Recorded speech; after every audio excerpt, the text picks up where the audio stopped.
Assalamu alaikum. My name is Robert McCaw, and I'm the National Government Affairs Director with the Council on American Islamic Relations. And it is Monday, September 9th, and we are releasing CARE's follow up election survey. This is our presidential election survey. It's an in depth follow up report where we look at all our facts and figures from our survey that we released just a week and a half ago, and we're going to dive deep. So I'm going to present the survey while I run through it, and I'm going to share my screen so we can all look at the survey together.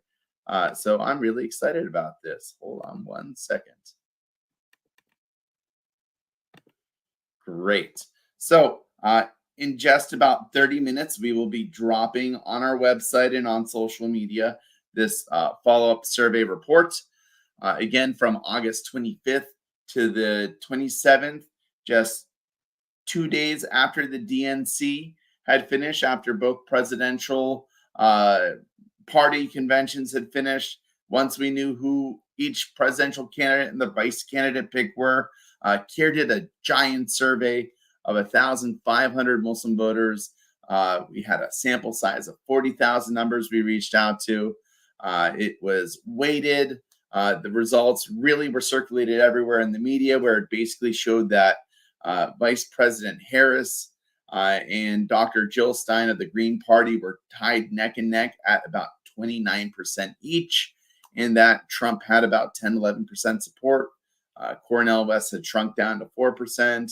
Oliver Chase was less than 1%, and that there was still about 18% of Muslim voters that did not know where they yet landed, and only a small portion had planned not to vote. So the majority of Muslims, they're in play, they're going to vote. So this is a deep dive survey. And what we do is we will pivot the results, where we'll show how voters respond by battleground states, or how they respond by race or gender. And then we go into these numbers and we break it down. So it's really interesting. I'm really happy to share all this. We've had a lot of interest from the media, so I'm looking to share this with you. So we're just scrolling down the survey. We're just about to drop. Of course, table of contents, very well organized. Excited for this. And again, we're just going to break down all the different categories by racial demographics, battleground states, gender, party affiliation, likelihood of voting, and support of third parties, right? So great. And then again, just as I said earlier, in our survey that we just had previously released a week and a half ago, from August 25th to the 27th, we had sampled 1,500 Muslim voters, and we found that, again, West and Stein were tied neck to neck. Donald Trump had 11% support. Dr. West of the People's Party had 4.2%. But there's still a good chunk of Muslim voters that were undecided. That was 16%. And less than 10%, 8.8, said they weren't going to vote. So I'm still hoping to mobilize them. You 8.8 percenters out there, as you can see, the majority of Muslim voters, we're going to rock the vote. Now you got to get off the couch and you got to join us. It's worth it, I promise. All right, so great. We're going to jump into these numbers. And so these are our deep dive numbers. This is our follow-up report. Again, on our first table, we were pivoting race of Muslim voters and which candidates they were supporting. And we have a lot of great information here, just kind of breaking it down for you all. We found that Kamala Harris was supported by 55.3% of Black Muslim voters, and that 28% of Asian Muslim voters were supporting Harris, and 25.6% of our white, Arab, Turkic Muslim voters were also supporting Harris. Looking at it on the other side of things, Dr. Jill Stein, 32.7% of white, Arab, and Turkic voters were supporting Dr. Stein. That's just slightly higher than the 25% that were supporting Harris. And we found a drop in Black Muslim support for Jill Stein, where it was just 11.2. And we could see that there was a similar ratio of 9.8 for Trump. And so the majority of those Black Muslim votes, half of them at least, they're going to go to Harris. And it's all really interesting data. Donald Trump had about even support across all communities. That was 12.8% for white Arab Turkic, 12.6 among Asians, and 9.8 among Black Muslim voters. Now, I will point out there when we look at the charts, there is a certain amount of unknown racial demographic voters out there, and we just don't know who they're going to be voting for. Well, we know who they're voting for, but we don't know what race they are, and so they could be biracial. They could be just a different broken down category that's hard to track. My kids half Bengali, half Irish. Very hard for these more traditional surveys to identify. Hopefully, we'll dive deeper into those numbers. But when we look at these numbers, I just want to make several notes. White Muslim voters, white voters is how our election data set described the communities. Now, we've done other surveys of what white Muslim voters mean. Traditionally, that can mean Arab, that can be European from the Caucasus, that could be Turkic, some Persian identifying community members, and then others. And so white is this interesting category. You could also look a few reports from ISPU, the Institute for Social Policy Understanding, one of the best Muslim think tanks out there. They have a whole page on their website. What is a white Muslim voter? It's an interesting deep dive. When we talk about Black Muslim voters, we're talking about U.S.-born Muslims and also immigrants from Africa. So that's a combination of those two communities. CARE does plan on doing a more in-depth survey of just Black Muslim voters, and we're going to break down those two communities and hear more from them. That's actually our next big survey project, in addition to doing just a strictly battleground state only, because this report has a subsection of battleground state voters, but we're going to have a full-blown survey just for that. While you saw very high responses for Latino, for Jill Stein, we also didn't have as many survey respondents from the Latino community or the Native American. So that's why we're not focusing as much on these high takeaway results, just because we didn't want them to be disproportionate. But we hope to explore those categories more as we go down. So again, some really interesting takeaways from our survey of 1,500 Muslim voters. This whole report is going to be released really shortly. I am very sure that this is going to be making some news on the internet. All right. So I think a lot of people are interested specifically in the battleground state breakdown. These are swing states, traditionally where voters have very narrow margins in electing candidates, whether that's at the presidential level, whether that is for Congress, state governor. These are really close elections where smaller communities, they can't necessarily swing an entire election, but they can sure tip the results. So when we do the deep dive into our subsection of this survey of battleground states, what we found was that Jill Stein is leading in Arizona. She had 35% compared to Kamala Harris's 29%. In Michigan, this is where Stein is really leading. She had 40% of Muslim voter support, while we only saw Kamala Harris had 12%. Now, if Michigan is at play, as they say, and we have hundreds of thousands of Muslim voters, and we also have Arab voters, which don't vote exactly the same, but very similar, especially in Michigan on this election year, then we're going to be seeing a lot of action from third-party candidates, how they can influence the election. And we also saw that Stein was leading at 44% in Wisconsin, where Harris had 39%.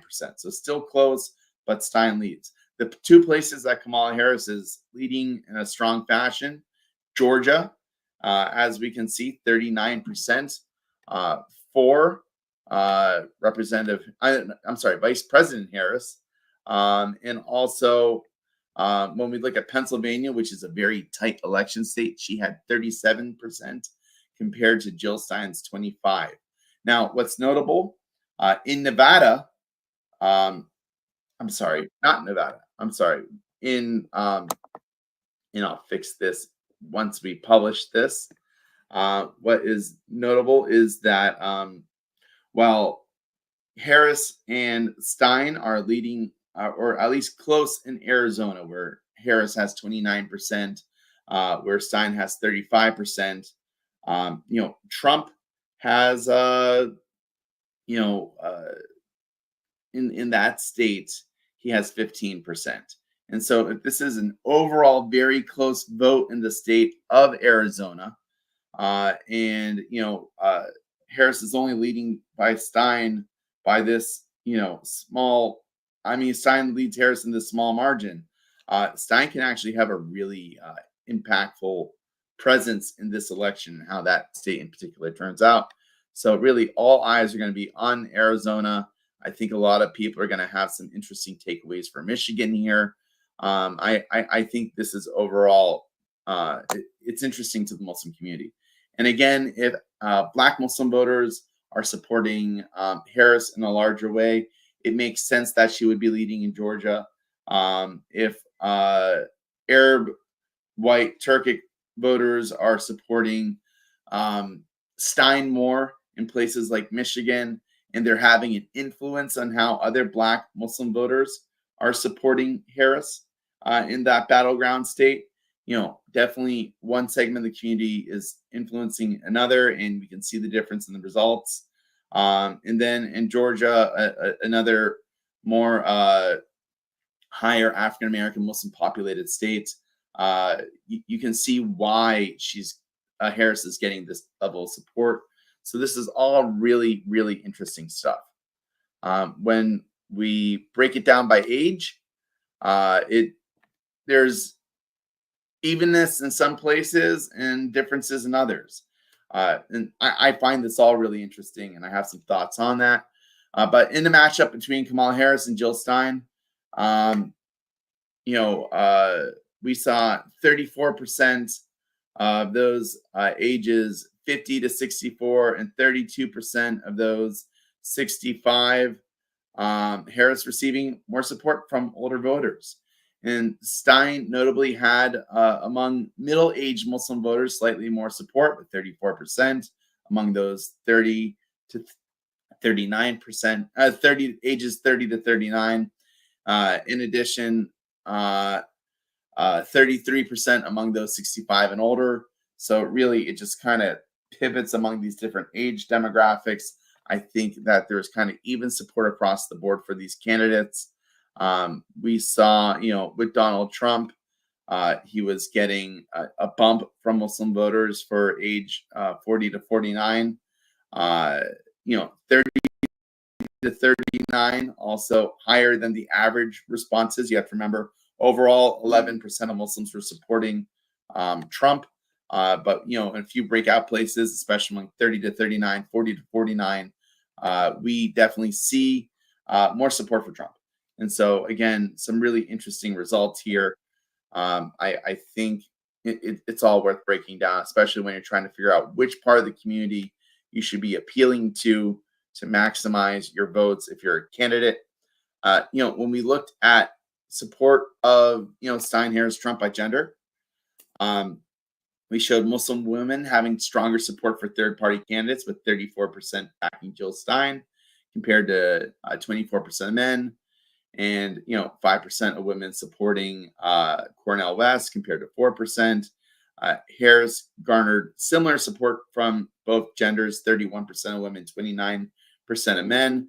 Notably, and this pans out across the nation when we do these types of polls, men favor Trump over women. So we had 14% of Muslim men supporting Trump compared to the 10% of women. And undecided rates were almost equal between men and women, with 16% for women, 17% for men. I think this is all just, really, again, the most remarkable thing for me about Muslim voters are that they are unremarkable.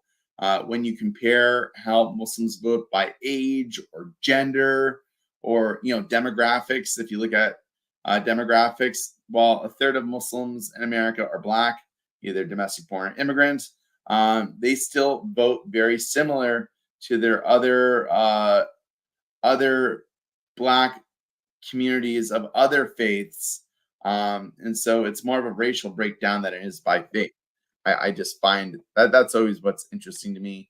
The most remarkable thing about Muslim voters is they're unremarkable. They really do um, reflect how other people in our country vote. All right. So when we look at party affiliation, this is a big takeaway.